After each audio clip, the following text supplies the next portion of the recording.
Hello, everyone, and I want to welcome you to another episode of the Better the Pond Pondcast, the Flying V edition, where we talk to incredible people who are creating impact and ripples on the pond. My name is Warren Berry, and I'm your host and the founder of Instinctive Solutions, where we believe that everyone is an odd duck, but that is what makes them awesome. Today, my guest is Josh Wood. Now, three words that encapsulate Josh and Westshore Home: values, culture, language. Josh Wood is the Chief Development Officer of Westshore Home, based out of Mechanicsburg, Pennsylvania.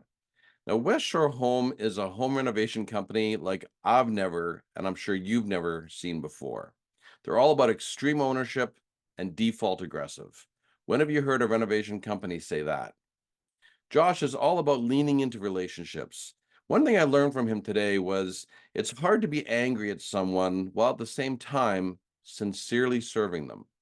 Josh and Westshore Home better the pond by bringing happiness into every home. This was an amazing conversation. I'm honored to introduce to you Josh Wood. Josh Wood, the Chief Development Officer, Westshore Homes, hailing all the way from Mechanicsburg, Pennsylvania. Josh, I am absolutely honored to have you as a guest on the Better the Pond podcast. Your reputation has preceded you to great lengths. Well, thank you for having me on. I'm grateful to be here. I always worry when my reputation precedes me, but you called me anyway, so it must not be that bad. That's right. It could have been worse. So let's do a bit of a shout out, shall we? So our relationship started basically for the fact of our good friend, the legend himself, Gare Maxwell, Gary who Maxwell. you've worked with, and he just speaks absolutely five, six-star rating of Westshore Homes and what you're doing. And when I talked to Gary, he says, you have to talk to Josh Wood. You have to talk to this guy and get their story on what Westshore Homes is doing to better the pond. So again, thanks so much. Yep, no, Gary's been a great friend of our organization. We met him in, gosh, must have been 2018. He knows the exact date because he has a memory like that. But the impact he's had on our business has just been exceptional, and so gratified for his friendship, gratified for the friendships I've made because of him, and our new friendships. I'm excited to continue the conversation. Absolutely. So first of all, before we, jump into you, because I mean, if we want to get your story, that could take hours and hours. But before then, tell us, my audience a little bit about Westshore Homes. Sure. What are you doing out there? Sure. So West Shore Home is about 17, 18 years old. We started as a door replacement company. I'm sorry, a window replacement company. Our owner grew up in the window manufacturing business. His family had a business. So after college, he helped them sell. He sold to contractors, sold to retailers, sold to customers. Found out he had a real passion for business to consumer sales, actually solving a problem for an individual homeowner. That gave him the most excitement, the most satisfaction versus just making a business transaction. This was a transaction that made their home better, and their home, as we know, is their most intimate, their most personal, their most valued possession. And so the satisfaction of solving a problem for homeowners in that space just meant a lot to him. So he started West Shore Home 2006, I want to say. Um, and it's just started doing windows. And the remarkable thing about Westshore Home and our owner is just how important our values are to us.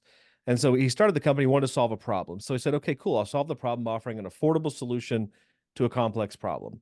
And so he sort of followed the traditional model, but drove some efficiencies in there. But he found out that going the affordable route was actually causing more problems. He was offering the cheapest windows on the market in terms of retail price to the customer, but he was having to then make trade-offs with quality in terms of the labor he hired, the subcontractors.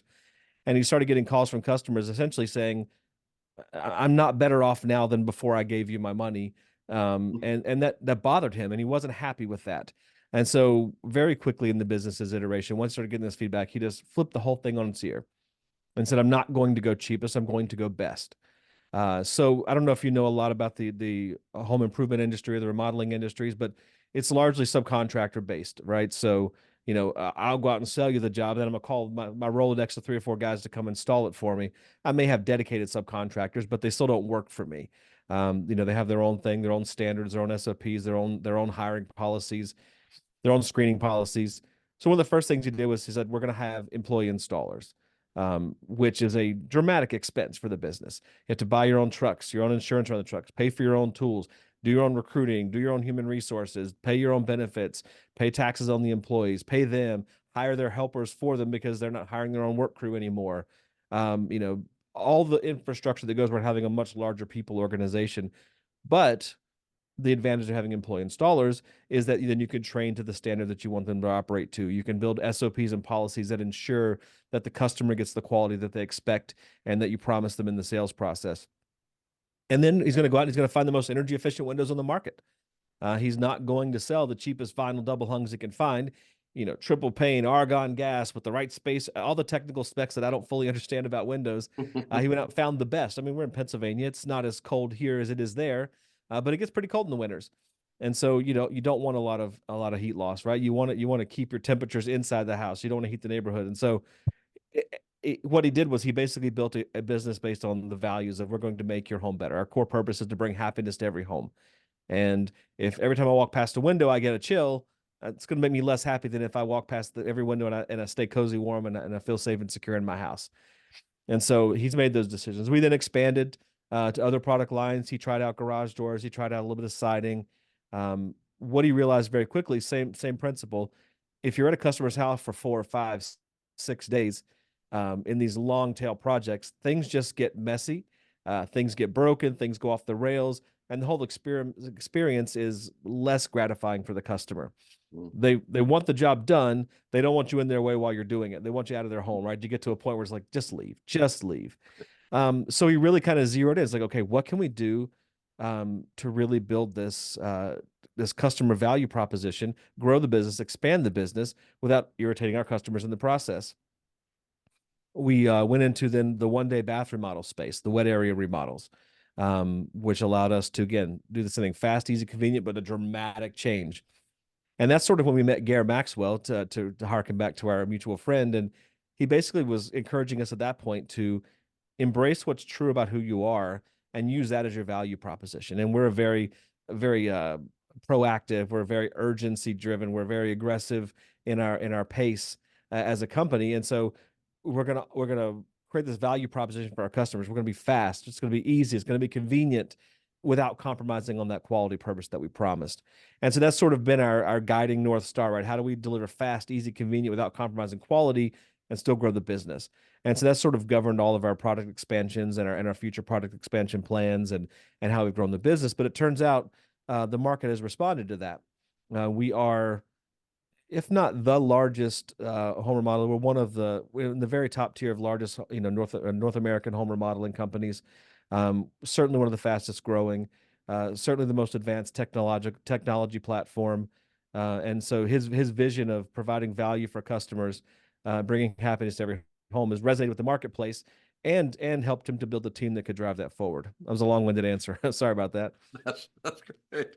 So just a couple little things on that. I mean, I think it's a great story. I mean, it was interesting about that story is the humble beginnings of I'll go cheapest, Yeah, which is exactly the opposite of actually what made you successful, right? So, correct. right. So that's, cheapest isn't always best. So, and the other thing about this interesting is just, the look at the amount of growth I think that you see with Westshore. And so would you mind just sort of looking back and saying, what's the growth been from, the beginning of Westshore? And I know that BJ at one point was on a telephone, rotary telephone, picking up the phone and talking to people, right? Yep. Where you are now, what's the growth been in West Shore? Yeah, so yeah, it started with him, a desk and a phone and a computer from Staples. He was a one-man show. He called the penny saver, put the ad, sit by the phone, wait for it to ring, go run the appointment, come back, take the deposit, buy another ad, sit by the phone, wait. So I mean, that's literally how he built the company. Bootstrapped it completely. Now we are in 40 markets in 18 states. We have we actually acquired a technology company, so we have an in-house, a custom development shop. We've got a sort of a hub and spoke infrastructure model for product distribution. We got dedicated training centers.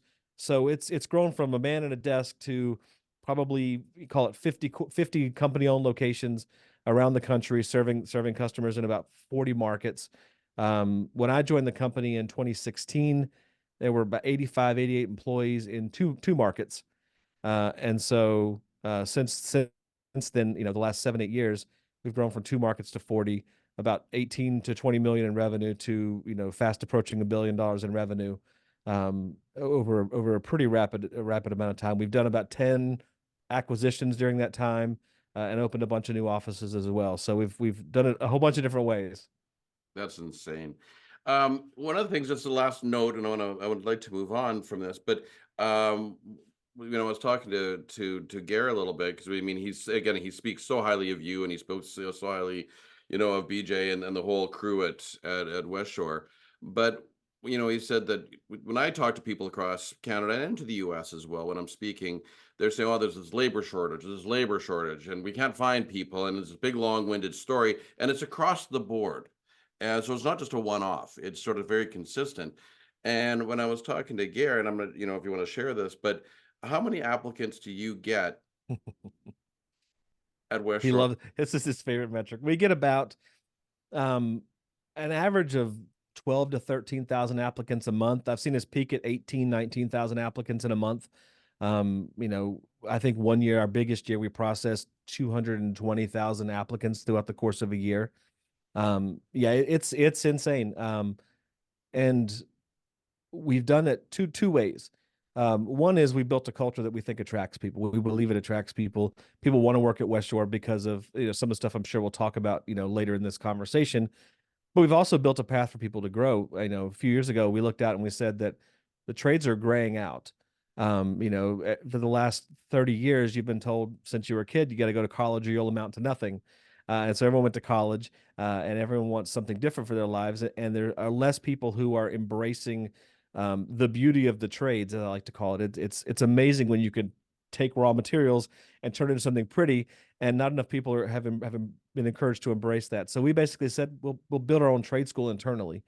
We'll allow someone who wants an opportunity to build a life, to build a career, to be a part of something bigger, while also learning a skill that'll take them their whole lives. We'll combine those two things. We'll provide the backdrop for that learning, and then enable us to expand a lot faster than the workforce would otherwise allow. So we haven't had to go out and compete with every other home improvement contractor for the diminishing pool of talent. We've said we want the right attitude, the right culture, the right motivation, and a little bit of hands on it. Can you read a tape measure? Have you touched a power tool? Like, we could take you from there to where you need to be without compromising quality for the customer, but also give you the opportunity. And so it's been a really great innovation for us to do that. We've actually found funny anecdote. We actually heard from some employees that said we actually got hired by another company. They told us, okay, your first assignment is to go get hired by Westshore and go through their training and then quit and come back and work for us. So we're actually other companies' training department as well. We do our best to sniff that out and shut that down whenever we find it, obviously. But it's also gratifying at the same time that people recognize that we're offering something that's pretty cool. But it's interesting. There's the line of train someone so well that they're able to leave, but treat them so well they want to stay. Exactly. Exactly. Yeah, one of the key indicators of our big hairy audacious goal is to become a destination employer. And so we're focused on creating that place that draws people and the magnetism to keep them here. And that way we don't have any hesitation about investing in them. The pull strategy. Yep. Pull. We've heard that before, haven't we? Yes, we have. All right, love it. Okay, this is off to a great start. So, Jeff, now I want to dive into you. You as a human in West Shore. So here's the story, or here's the question. I'm sorry. What you got you from being a gosling? Now, I want to just be really clear on this. I have to be where were you hatched? Where did you begin life? So right from the very beginning, what got you from being a gosling to leaving the nest? So at what point did you go out on your own and expand? And you said, I always tell people, either either you left on your own and said, I'm going to leave the nest, I'm going to fly, or sometimes, there was a bit of a shove to get you out. Go away, fly on your own. To where you are today.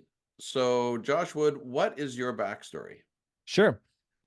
Was born in Jacksonville, North Carolina, adjacent to the Marine Corps base, Camp Lejeune there in southern North Carolina. My dad was stationed there.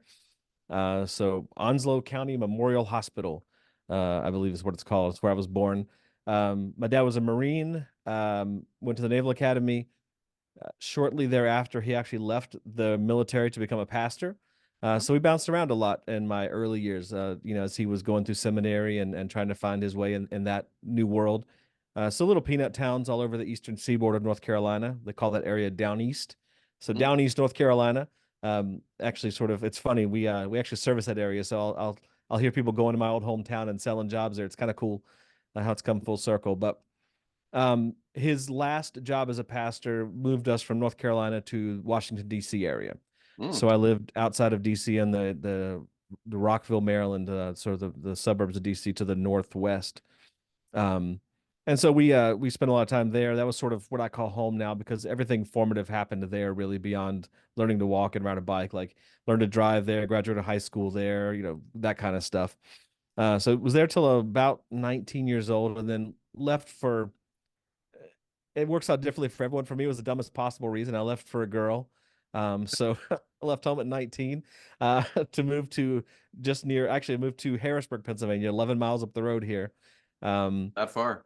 yeah, yeah. Well, from DC it was an hour and a half, so it was a big jump for a 19-year-old with two retail jobs and no prospects. But it was a terrible decision that worked out great. As it often happens. I went to a college I couldn't afford. I graduated college in '01, and I just paid a college off last year to tell you how expensive that experience was. So What did you take? made it, What did you take in college, Josh? I actually was going to be a pastor as well, so I was going to follow Really? my dad's footsteps. Yeah, so I tried that for a couple years, and it wasn't the right fit, um, or I didn't find the right fit within that calling. So I did that, like I said, for about 5 years after college. Um, and again, stayed in the area for that, and it worked out well. I met my wife here. She went to the same college I did. I met her actually the year after I graduated, but through an acquaintance at the college. The area has been good to us. Life has just been spectacular since then, right? Like life is great. The sign outside Mechanicsburg reads, "A nice place to live." It's the most underwhelming city slogan, but it's actually kind of true, right? So we don't It's mind having nice our family here. Yeah, it's a nice place to live. Not a and great place, not friendly. a good place, a nice place to live. So, but no, and Gare always talks about a signature story. Mhm. And my signature story sort of starts when I was about 38. So from 19 till about 38, good things happened, right? I had a few jobs, did some stuff, got married, life was good. Um, didn't really apply myself to anything though. Just sort of made enough money to pay the bills and go on some fun vacations and buy a couple of cool toys. My wife was very driven and motivated, so it was easier for me to not invest that heavily because she was doing great. Um, and then April 13th, 2016, my son was born. Um, and that was sort of okay, okay, something's going to change here. Something's got to give here. Um, you immediately face the questions of, okay, what legacy am I going to leave this kid? What am I going to teach this person? What do I want to model for this little human being that's going to watch and absorb everything? And a large part of what I'd spend my time doing is working. And am I doing things that I want to teach him about and tell him about? Do I want him to follow my footsteps? None of the jobs I worked were in any way undignified or bad, but I didn't care about them. I wasn't invested in them. I wasn't passionate about them.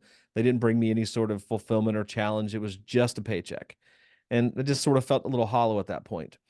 And that's about the same time I connected with Westshore Home, probably uh, he was maybe 8 months old when I started here. I had a friend that worked here. He connected me here, but I very quickly learned at Westshore Home that you can't go through the motions, right? I'm smart enough. I'm charismatic enough. I could fake it at a lot of places, but our owner is more charismatic and more smart. And so he wasn't fooled by it. Fun fact, he's the only person I've ever interviewed with who didn't give me the job the first time I interviewed with him. I had to apply for a second role before I got the job here. And that was sort of I emailed him after the first. I was like, it's clear you're not going to hire me. Okay. but I'm gonna apply for every single job that you post that I'm qualified for until you do hire me or until you call a restraining order because I'm gonna work for you. Um, got the second job and we're off to the races here. But for me the push, the final push was being responsible for setting expectations for another human being. What's life going to look like? What should you look for out of life? What should you be thinking about? And that really helped me tap into my deep passion for helping other people answer those questions too, not just my own kids, not just people for whom I'm, responsible as a parent, but as a coworker, as a leader, helping other people understand what they're capable of, understand what they're, find what they're passionate about, and then find a way to connect that to what they're doing for a paycheck. So that's sort of the backstory in a nutshell. Hmm. So, so I'm going to take you back now a little bit on a few questions. Yep. Any siblings? I have a younger sister. A younger sister, and is she still stayed in the area? So she still lives in North Carolina, where my parents, after they left the church in DC, they went back there. That was their home, Central North Carolina. I stayed north, so we live about 6 hours apart. Oh, okay. And now going back to you becoming a pastor, um, so was that something that you were inspired to do on your own, or was that something that was more about, well, that's what Dad did, so I should do the same? At the time, I would say the former. Dad always told me, he's like, if you can do anything else and be happy, don't be a pastor. It's a hard life, and it's not for anyone who has any other options or any other desires. Like, I don't mean options in the sense of like it's a lesser qualification, but if you can find joy and fulfillment and in anything else, do anything else. You need to be drawn to this so powerfully that you can't escape that. Mm, Otherwise, the hardships of the job will really, really just beat you down. Um, I thought I had taken that advice. And I sincerely, truly believed at the time that was what I was supposed to be doing. I was put on this earth to do this. Um, but as I moved past that into other things, I quickly realized that I hadn't really vetted that test out.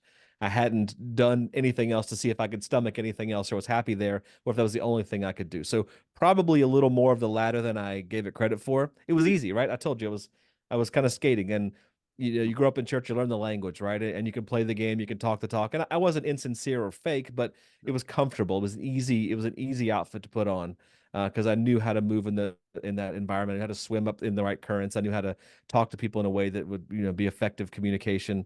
Um, so I think it was the path of least resistance more so than the inevitable. I've got to do this and nothing else will satisfy me. hmm. So was there a pivotal moment when you made the decision to not do that anymore? Was there a defining moment? There was. It's it's when the senior pastor said to you either resign or I'm going to fire you. That was the moment. All right. Decisions made easy. Yeah, it wasn't a challenge. Now afterwards, I considered other roles. Let's find another place to go be a junior pastor or youth pastor at. And as I went through that process, I quickly realized my heart wasn't in it. Mm, So that process sort of culminated in a decision. Okay, I'm going to try something different for a while, let things cool off, and see where it shakes out. But yeah, they made the decision for me. I probably wouldn't have made the decision then if they hadn't have said no. So best thing that ever happened? it's worked out pretty good. Yeah. It's worked out pretty good. So I certainly it did not derail my life in any way that has led to me being less fulfilled, less satisfied, less happy, less at peace. It didn't destroy my faith. Like, so it didn't have any of the crushing consequences it could have had. And I'm pretty grateful for where I'm at now. So I won't complain about it. I like, I like the idea so that either you quit or you're getting fired, right? So it's just another defining moment of failing forward. Yep. Yep. Well, again, a lot of people have this situation and they would crumble. And, I thank my parents for teaching me resilience, for teaching me, responsibility, for teaching me to own my mistakes and look back and within a very short amount of time, I would look back and say, whether or not I feel like I was treated fairly is irrelevant. Here are the ways in which I contributed to where I'm at right now. And so there was no platform for pity. There was no platform for self-loathing and what's what I'm looking for? Self-absorbment, right? I had to move on. I had a wife to take care of. I had things I wanted to do. So, had good parents. They raised me to think about setbacks differently. Kind of like extreme ownership, right? You take your Something like that. Yeah. You take yourself with you wherever you go.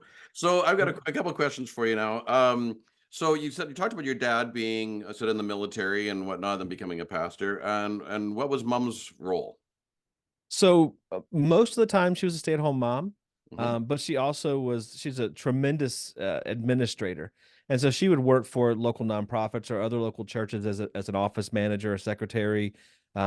She's worked at various like prison outreach ministries, kind of working as a liaison between the ministry and the inmates. My mom's just maybe the best person I've ever met in terms of being sacrificial and serving other people and giving to other people. And so she's always had part-time jobs or after the kids got older, full-time jobs working in areas where she could do the things she does administratively in an environment that serves other people. So another great example there. Okay, one last question, and we'll move on. I promise. Is looking back, what do you think the number one lesson was that your dad taught you? Oh wow.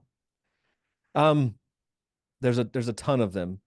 Um, the one that has probably impacted me the most was I learned very early that it was always better for me as the kid who had done something wrong to own that and lean into that versus trying to lie and make excuses for why it happened. That's probably the lesson I call back to the most. Hey, this went wrong. Here's what I did. I know that it wasn't right. I'm not bragging about it, but I'm not going to lie to you and tell you I didn't do it either. So here's what I did. Here's why I did it, whether that was a right or wrong motivation. And here's how we're going to fix it. So just that taking responsibility, not making excuses, not lying about what happened or why it happened, and just really being able to have honest conversations, even in failure, as a way to, like you said, fail forward and to grow. Hmm, cool. And what about mom? What was the number one lesson that mom taught you? So, mom's lesson is more frustrating because it's the one that pushes me the hardest in the way I don't want to go, which is just to you can't be mad at someone when you're actively serving them. You can't hate someone that you're actively expressing love towards. And so, no matter how many setbacks mom will have in a relationship, and she's always drawn to people that need extra care and extra concern, and no matter how disappointing those people are, she just leans into that relationship and goes after them, and as a result can't hold bitterness towards them. And so in my marriage it's fun, like if I'm mad at my wife, rather than fight with her, I'll go do the dishes, because I know that's something that's weighing on her mind that needs to be done, and if I'm working for her, I can't stay mad at her, and that gets through the emotion so we can actually have the conversation that needs to happen. And you apply that at work too, right? You have a particularly troublesome coworker or someone you don't like working with, you lean into that relationship versus withdrawing from it. And as you're investing your energy in that person's best interests, you find your demeanor towards them softening. And so I would much rather stay mad at people. It would be more fun to rant and rave and be angry. But that's corrosive and that eats you up inside. So while it's challenging, it's extremely healthy. And so mom never explicitly said that, but she modeled that her whole life. Mm, that's very cool. So instead of getting angry at people, it's taking poison and wishing your enemy would die, right? Yeah, exactly. Yeah. All right. That is fantastic. I love that. It's a great, great, great, great backstory. So Josh, what's the greatest thing? Now, this is positive or negative, right? What's the greatest thing that's ever happened to you that's ruffled your feathers? And how did you respond to it? The greatest thing that's ever happened to me that ruffled my feathers, Positive or negative? positive or negative. So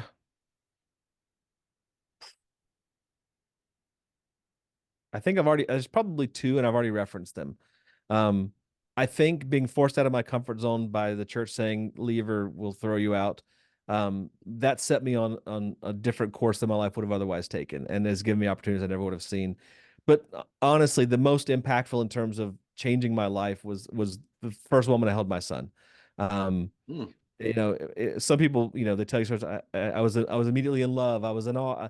All those things may have been true, but that wasn't what I was thinking. I was like, okay, I'm holding a 1 month premature, so a 5 pound bundle of heavy, heavy, heavy obligation, and not in a bad or bitter way, but just in a okay, I got to make some gut checks here. So that's when it all changed for me in terms of how I viewed my place in this world.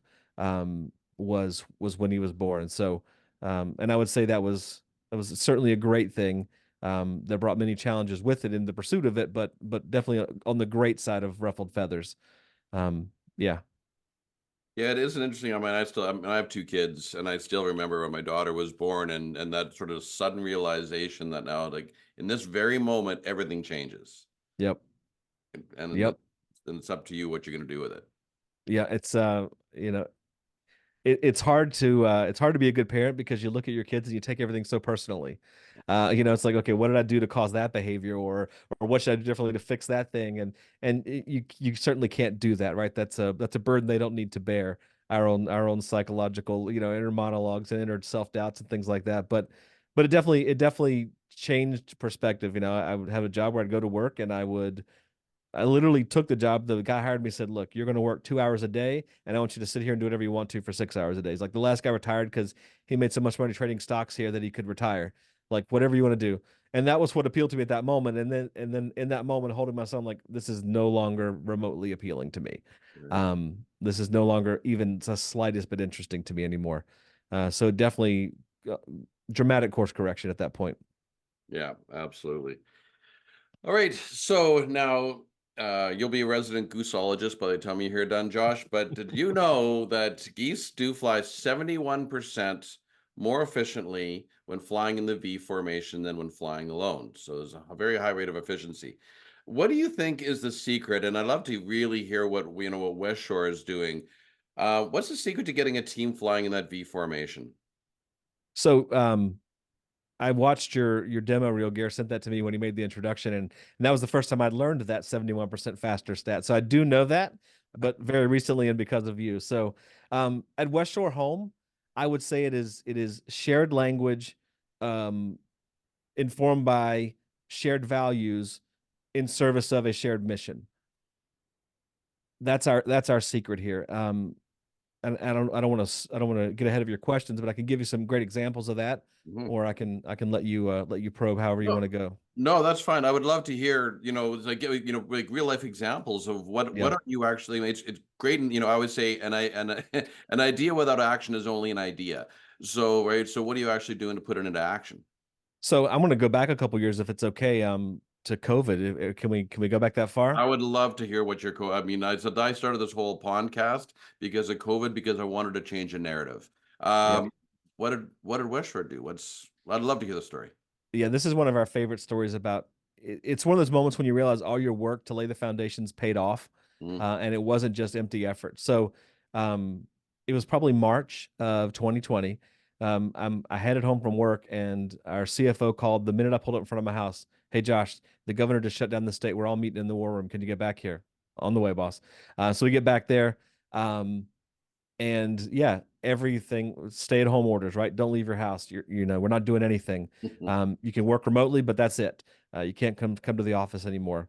And we weren't set up for remote work. We weren't a remote working company. We didn't even have laptops. We were using desktop computers and thin clients, and so between 6 p.m. and 8 a.m. the next morning, we had to develop a work from home policy. We had to develop the SOPs from the IT department to move the devices home and actually get them plugged in. What do we do if an employee doesn't have high-speed internet? Are we going to pay for that? How are we going to get them connected? What are we going to do for those people? Just all those functional questions, not to mention the cultural questions of, are people going to be safe? No one knew at the time what this was going to be, right? It was only worst case scenario. So it's like, are our people going to even be there next week to work for us? Like, we just didn't know. It was just like, holy cow. Um, and then are they going to stay connected to the mission? Are we going to be able to manage them effectively? Are we going to be able to add value effectively? And so we do all this, and over the next week, two things happened. One, the company performed at a level it had never performed at before, and in terms of these positions we sent home. And two, they did that because of the rallying cry that one of our frontline employees developed. He basically created a hashtag on our internal social media called WSH Strong, West Shore Home Strong, and that just became the rallying cry for the company, and it sort of encapsulated our mentality, right? Like, we're going to take extreme ownership of this, right? Like, COVID's not going to determine for us our success. We're going to determine our success while conquering COVID. We're going to be default aggressive. We're not going to sit back and wait for someone to tell us how to do this. We're going to build this plan, build these policies. We're going to build this mindset. We're not going to be mediocre at this. We're going to do our absolute best work right now. It's one of our core values, is to be great. We're going to be great right now.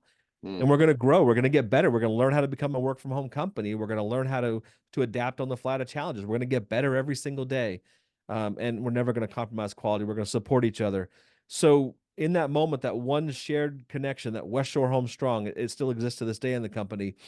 It was a shared language, a shared linguistic indicator of our core values in support of the mission of bringing happiness to every home, including our teammates during that really, really troubling time and scary time for everybody. And as a result, while other companies in our industry were laying off people, shutting the windows, closing down, conserving cash, we were in there modeling, okay, what do we do if we go to zero revenue? How do we keep paying our employees health insurance? How do we keep people on the payroll? How long can we go and how much cash can we draw down out of the bank before things get really dire? But more importantly, how do we grow through this? We doubled the business between March and July of that year. Um, because rather than shrinking back in fear, we took extreme ownership and aggressively went forward safely. We found safe ways to do things, legal ways to do things, but still managed to capitalize and grow the business dramatically. Double might be a slight exaggeration, but we grew quite significantly during that time, just because of again that shared language around those core values that we shared in support of that mission. That's our favorite story about that. Go ahead. No, that's phenomenal. So this now you really you really got me thinking, and I think it was one employee that gave a battle cry, which I think is really that's that was an employee. It wasn't top down. Nope. It was one of the troops, right, who made a rally cry that everyone rallied around. So it wasn't a top down thing, which I think is really fascinating.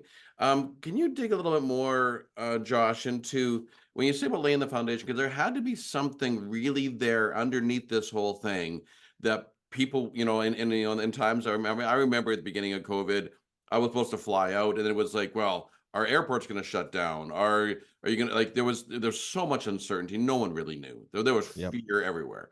Yep. But what's interesting is that's in all the unknowns, you created a known for everyone to rally upon. What Hmm. was in behind that? What was that platform or the driver that allowed people to actually really step up?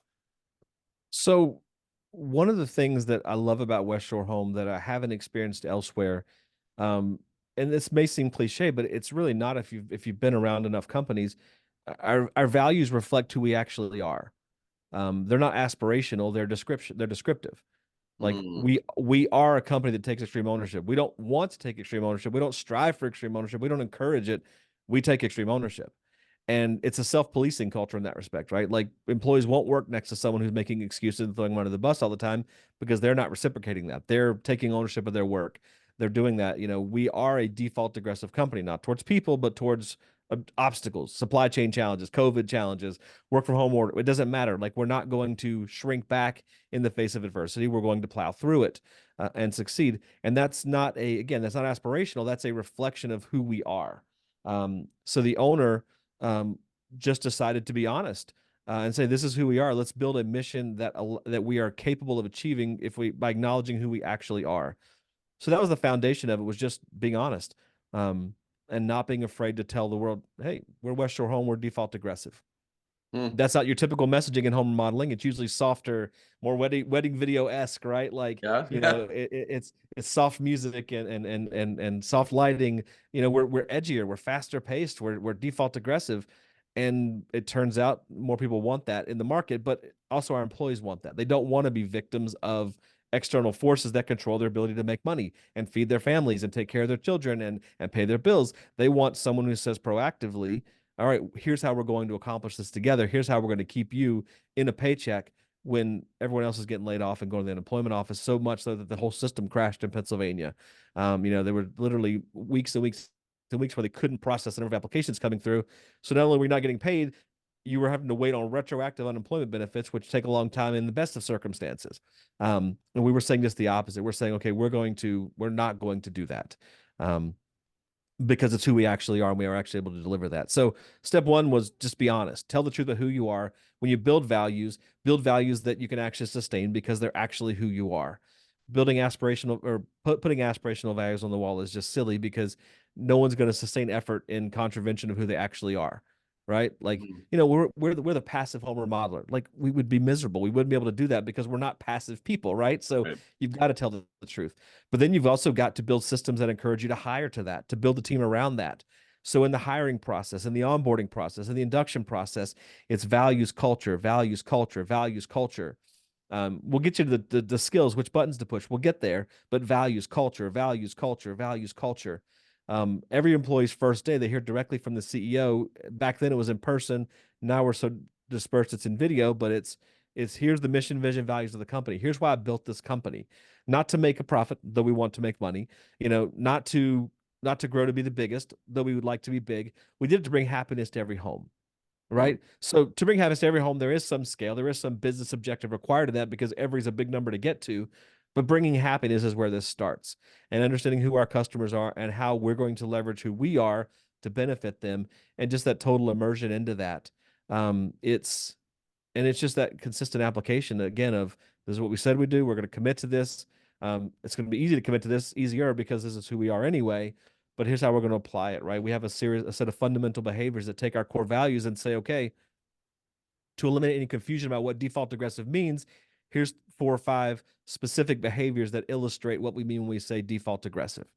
Um, and so, we've just done everything we can to build the systems to make sure everyone's speaking the same language, about the same shared language. Mhm. It really comes down to language for me. Like, I'm an emerging storyteller, and um, the way we talk about things, the way we describe things, the way we express things, it matters. And so the way we talk about the things we talk about matters. And the shared language is critical. And that goes beyond just business jargon, right? Like what our acronyms are, but how we actually express emotion about the business, how we actually express the passion we feel for the business, and the mission that we're on together. And even talking about it as a mission versus a job. Mhm. Talking about it, as we have this, we're on this mission together. It's not a business objective. It could be described that way, but it's bigger than that. It's missional. Yeah, it's an interesting listening to you because you really honed into your why, right? You know your why, and that's you plant your flag, and yes, we're unwavering. We don't move, and Yep. I always say that the culture of an organization is best defined by the level of behavior that a leader is willing to tolerate, Yes. and Yes. when you don't tolerate. Right, what you're left with is this is what we do. This is who we are, and this is why we're doing it. And it sort of and Yes. but as a common language, now everyone buys into that, and that is unbelievably powerful. So, in a nutshell, I mean, there is your V formation right there. Yes. 100%. Like when I thought about that question and I heard you asking other people that question, I'm like, it was the easiest one to answer, because I just knew the answer. Like we talk we talk in a way that we know what we mean by that. And then that triggers the behaviors and the attitudes that we're looking for because we've got this shared wealth of knowledge and understanding about what the business is and who we are. Hmm, amazing, I love it. So, what are you doing? What are you doing, or Westshore? I think more on the idea of Westshore. What are you doing to better the pond? What ripples are you creating out of there, and how are you making the world a better place? Um, this could take longer than you have, so I'll try to highlight a few things. And again, it's one of the reasons I love this opportunity because again, you actually get to do good things, right? We're trying to bring happiness. So one of the easiest ways to see is we do a ton of stuff for veterans. You may have spotted our West Shore for Warriors initiative on our social media, but we just love gifting veterans with things to make their lives better. Um, we do a lot for children's charities, right? We have partnered with the Penn State, their Four Diamonds charity for children's medical needs. We do a lot there. We have community relations that work all around the country in food banks and other local nonprofits and service organizations to help people. So w- we're good neighbors. Um, Mm.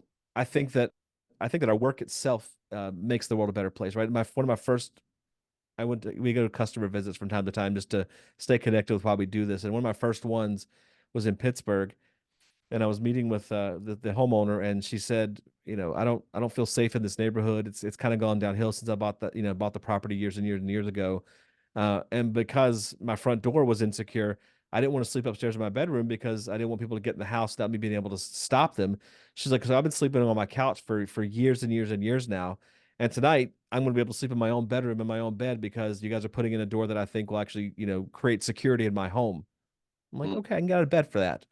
I can get out of bed for that. yeah. Um, but then beyond that, like we give people skills that will set them up for life, even if it's not with us. Um, we promote within the company, we promote 600 people a year to greater levels of accountability, of authority, of responsibility, of skill level. And so, we've acquired home improvement companies where we met, the 25-year install. I've been an installer for 25 years here. Okay, that's awesome. That's the American dream. You found something you love.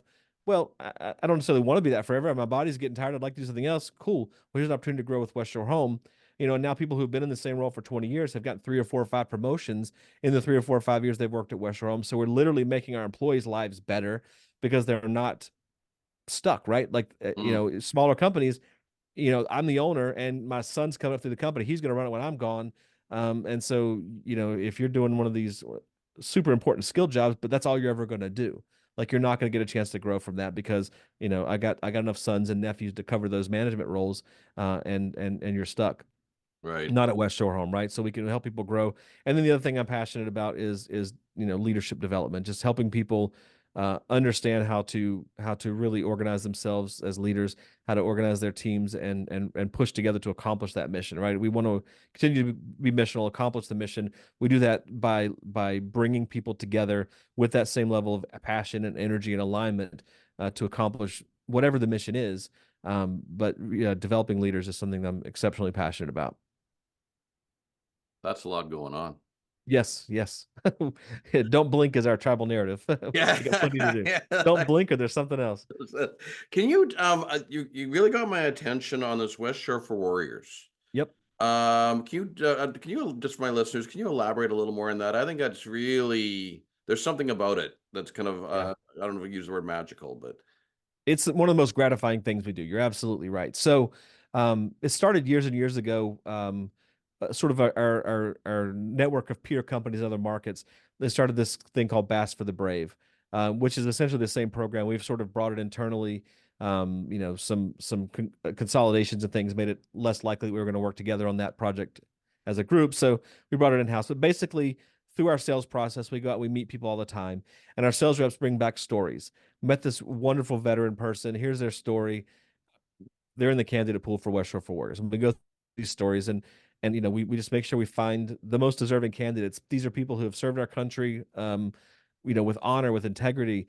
They were war heroes or disabled veterans or served in peacetime but served far from home and kept us at peace. Whatever the situation is, these are people who served with distinction and we want to honor them. And so oftentimes it's someone who's more senior and they're having mobility challenges. And so they're faced with the option of, okay, I can try to get in the tub every day and risk falling and breaking my hip, which, at a certain point becomes, I'm never getting out of bed again. mm, To, hey, here's a low threshold, easy step in shower with a bench so I can get in safely, bathe safely, take care of myself, stay healthy, not risk my health. And just the ability to, one of the greatest stories we had, our internal communications team is amazing. They capture these stories. They actually won a local Emmy for this one story. We had a veteran, 90 something years old. I think he was one of the major World War II battles, Battle of the Bulge or something like that. But anyway, one of the few surviving people from that era. And so he's seen some stuff, right? mhm. So we're interviewing him and he's like sobbing and saying, West Shore Home has changed my life. I'm like, time out, man. Time out. Like, thank you for saying that, but come on, man. Like, you've changed our lives. Like, you did this for us. All we did was, we gave you a free bathroom. But he was adamant, like, that gesture from this company to him, was one of the most meaningful moments of his life, of Mhm. a pretty good life, a life well lived. And so the ability to bring that level of joy and happiness to the home of someone who's done so much for our country, it's a no-brainer. It's easy. We used to do one a year. And when I went to the owner and said, "Hey, can we do 80 a year?" He's like, "Yes." And so he'll get a letter sometimes from someone, fun story. We got actually Elvis Presley's drill sergeant. He didn't reach out to us with that. We found him through the regular sales process, but the story came out in the conversation, the get to know you part of the conversation. We're like, oh, this is an interesting angle here. But people will email, or write letters to the CEO and say, hey, I saw your West Shore for Warriors. My dad or my mom or my husband and he'll just bring it and say, "Hey, let's do this," right? So extremely generous, extremely giving, extremely moved by um, the sacrifice and the service of veterans, and it really is. It's something amazing. We bring the whole company together. We bring everyone from the office. We bring in the local press. We buy lunch for everybody. We bring their friends and family in, and really take a day to celebrate this person's service and their story, and what they've meant to us. Isn't this interesting? As I'm just listening to that, I mean, I think it's amazing, and I mean that is this exemplifies my whole idea of better the pond. What are you doing to make the world a better place? That's absolutely amazing, and I'm just thinking in my mind of BJ picking up a phone, getting a job, waiting for the next one to come, to what you just said, Yep. and think of the amount of time, right? That was, it's not a lifetime that took. That's a Nope. pretty short period of time. So that in itself is pretty outstanding. Yes, it's an amazing story, and you know, I've I've learned so much working for him and watching the way he operates, right? He could very easily um be very focused on himself. He's earned it. He's worked his butt off to get here. He made the sacrifices. He took the risks. I don't begrudge any successful CEO anything because I've watched the work he's done to get here. But for him to stay so generous and so rooted to his values and so humble and focused on the success of his people is it's one of the reasons he is so successful because because that's genuinely who he is. We'll all go the extra mile for him, and so it becomes reciprocal success. And so I couldn't be happier for him. And it's also been really good to me too. So it's not purely altruistic. It's been a good situation for everybody. We've all got to learn and grow and be a part of this. Hmm. One of the things I talk about was geese flying in the V formation, and say, when I work with business leaders, say going faster isn't about going faster. Going faster is getting rid of resistance. When you get rid of resistance, you automatically fly faster with less energy. And it's the same with business. And what's interesting, I talk a lot about, about words and words in heaven. I believe energy is everything. That's my belief system. And, there's, joy, or, love. Love is a very high energy. We say, talk about love, and it's say, but there can be resistance there, because the fact is we can fall out of love, or my heart was broken or whatever, but love's still very high energy. And then there's joy. So joy is actually higher than love. So when something gives me joy, it becomes a little bit more self-fulfilling, right? I can't really fall out of joy. So joy is actually now becomes, I call it more like a Rolex watch. And but what's interesting, and there was actually quite an interesting study done where there was something that was 4 times higher than love. And to make this short, it's authenticity. And you think Interesting. with authenticity, right, is that there's no resistance. That makes perfect sense. And that's just what I heard when you're talking about, yourself, and talking about BJ, and talking about Westshore, is just actually just getting rid of resistance, and it just being, because Yeah. it's so authentic that it just is. Our expression for the same thing is we stole it from the military, but slow is smooth, smooth is fast, right? Like get it right, streamline it, get it real, get it right, get it fast, and then that level that reduces resistance, right? And enables you to go faster. So yeah, Yeah. similar understanding, just different context. Yeah, exactly. All right. So one last question is, what's the one thing that you've learned along your journey, Josh, that you would share with an entrepreneur starting a business today? So never started a business, so I'm not fully qualified to share with them. Uh, But you started, um, you didn't start at the top. well, okay. I mean, I've had some great opportunities and taken advantage of them, but with while staying in my lane, it is. And I think it goes back to what you just said, right? You just got to be honest. I've been working on this piece for a while that I'm trying to figure out how I want to craft, but you know, we talk about mission, vision, values a lot, but everyone starts with the vision. And I've always said you got to start with the values. You just got to be really, really honest about who you are and what it is you want to accomplish and how you want to accomplish it. You're gonna solve a lot of heartache along the way by either personal missteps or burning through employees and burning out your team or just getting distracted. It would be very easy for us to go in a lot of different directions as business, but we've stayed laser focused. Funny anecdote. I know we're coming up on time here, but funny anecdote. Um, Within my first couple of months, I get a cold call from a builder in Pittsburgh. We only do business to consumer work at Westshore Home. We only work with John and Mary homeowner. That's it. But this guy called me. He's like, "Hey man, I need a $3 or $4 million bid here on the resort. I'm doing some windows. I know you guys are a window company." I'm like, $3 or $4 million bucks. This is it. Like that's 25% of our revenue at the time. Like I'm gonna be the hero here. Forward it to the boss. It's maybe the only email he's never returned to me in the entire time I've worked here, because it's like, hey, that's not who we are. This is what we're passionate about. Oh, This is who we are. We're not doing that. We're not getting distracted by that. This is who we are, both from a business perspective, but we also from a values perspective, right? Like we're not going to tolerate excuses in this business. That's not who we are. And we're going to build that way. But it started by him doing a ruthless self-assessment. Who am I actually? Right? The industry wants me to be soft and kind and soft lighting and soft music. I'm edgy. I'm fast paced. I'm more interested in technology than paper. Like, so we're building a different business in the same industry, but that's why we're having success, because it has reduced that friction, because it is authentic. It's who we are. And even before you asked the question, I've been thinking about that a lot. Is like, how do we do this? How do you start a business? I think you have to start with the values, which starts with really understanding who you are and what you want to be about and what you're willing to like actually sustain over time. And people just won't work in opposition to who they actually are. They just can't do it. yeah. And you shouldn't ask them to. Yeah. They can't. Yeah. You can't. You can do it. You just can't sustain it over time. Right. Yeah, you get about 60 days out of somebody, then the mask falls off. Yeah, exactly. Yep, exactly. So this is interesting, that when I look at when I hear that your story, and thank you so much, Josh, for sharing everything you've shared today. But it's really clear. It's just like why you're there, and it's just so incredibly authentic, and it's like this is who we are, and everybody buys in that same idea. So I look at that as West Shore Home, and then when I listen to you talk, and I was just going back to what you say about your with your parents, right?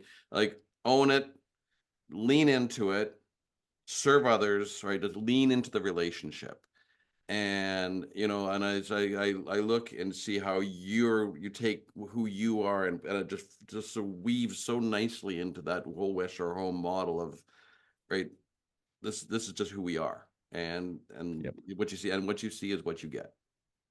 That is the magic, right? When Mm. and this is what I tell when I'm training leaders, like this is the art of leadership. When you could take an individual with their own personal passions, needs, desires, goals, hopes, dreams, wants, wishes, personality, and you could find a way to show them work that allows them to achieve this and be about this while still doing something meaningful over here. It just creates a bond at such a nuclear level that the power from that is unmeasurable. And good leaders, and I've had good leaders help you to say, all right, this is who you are and this is what's most important to you. Here's how we can work together on that and achieve a mutually beneficial outcome here. And when I talk to leaders, that's the one thing I always end with. Like there's this fission this I'm sorry this fusion reaction that's just so unmeasurably powerful that we can create as leaders if we take the time to help people articulate their why, and then help them understand how their why can not only benefit themselves, but we can facilitate that and also support the business. Magic. Magic. It's unbelievable. Said that so you would split what atom created quite an impact. Yes. Yeah. Yes. I got two last questions for you, Josh, if that's okay. Please. One that I didn't ask earlier is, and I don't actually, and I honestly I do not know the answer to this question. I even talking to Gare, is how did West Shore and the military concepts come together? I, I don't know if that was super intentional. Obviously, like I said, we've always been passionate about veterans. Just that's BJ's demeanor, that he brought that with him. So there's always been an emphasis on working with veterans. The real formalization of that language came through a relationship with Echelon Front, which is started by a group of Navy SEALs led by Jocko Willink. Mm, They basically were, SEAL guys, did, Battle of Ramadi, like, the whole Iraq War. Then they came out of the military and basically said, leadership is leadership. And so we can train leadership using our examples in the military in a business context. And they've got a really successful leadership consultancy and business consultancy. mm, So we started with them through their podcast, through their books. Then we've had some personal engagements with them.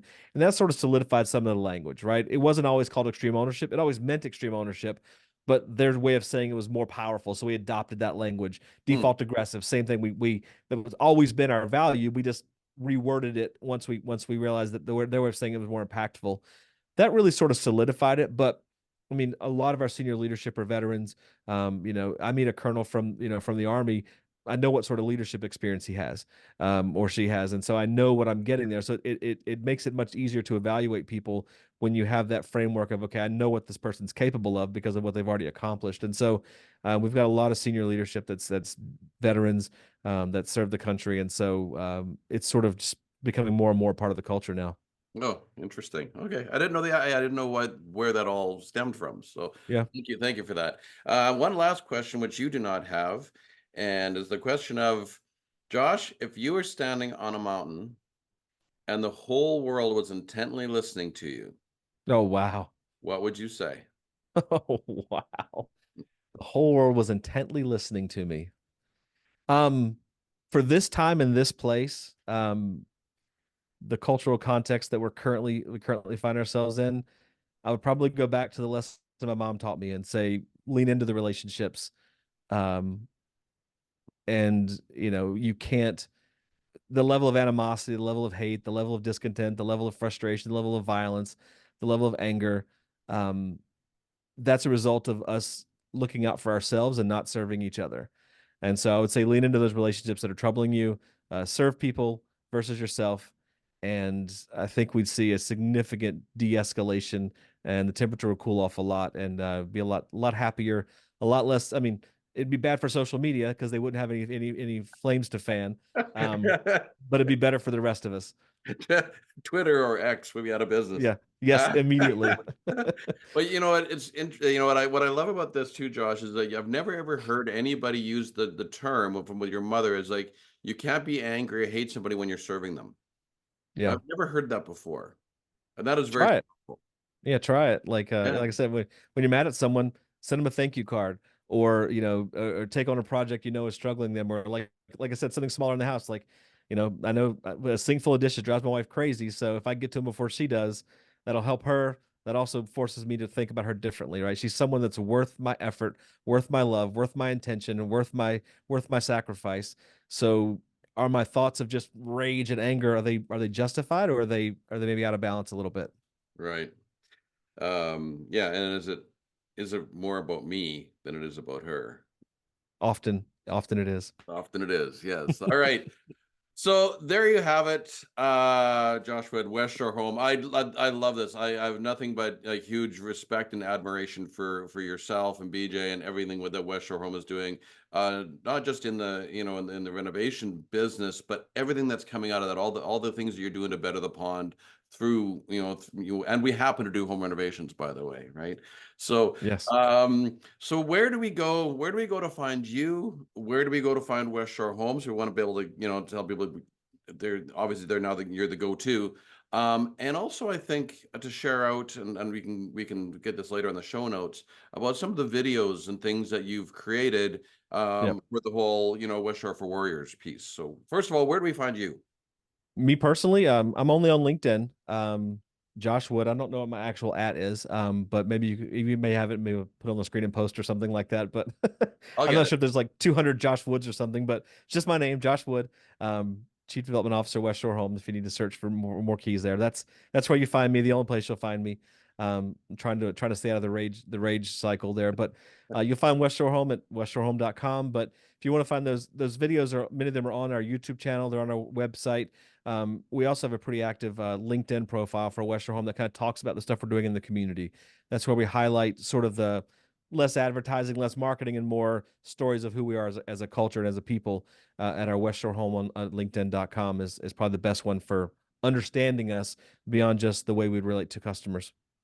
Yeah, and I'll make sure I'll put as much as I can in the show notes so that people have a reference point to go find it and to really understand, who you are, what you're doing it, and why you're doing it. And as I walk away from this conversation, Josh, is that like the things that were really interesting for me is it values culture and language. Yep. It values culture, language, and it just sort of weaved itself through this whole conversation, and it really weaved into the point of exactly, who you are and what you do and why you do it. So very, very Yep. powerful. Thank you. Thank you for having me. I had a great time. This is a lot of fun. Yeah, absolutely. So there you have it, folks. Josh Wood, Westshore Home. And this is Warren Barry, and I'm flocking off to take you beyond the pond, to better the pond, because we're better together. Thank you so much, Josh. Thank you.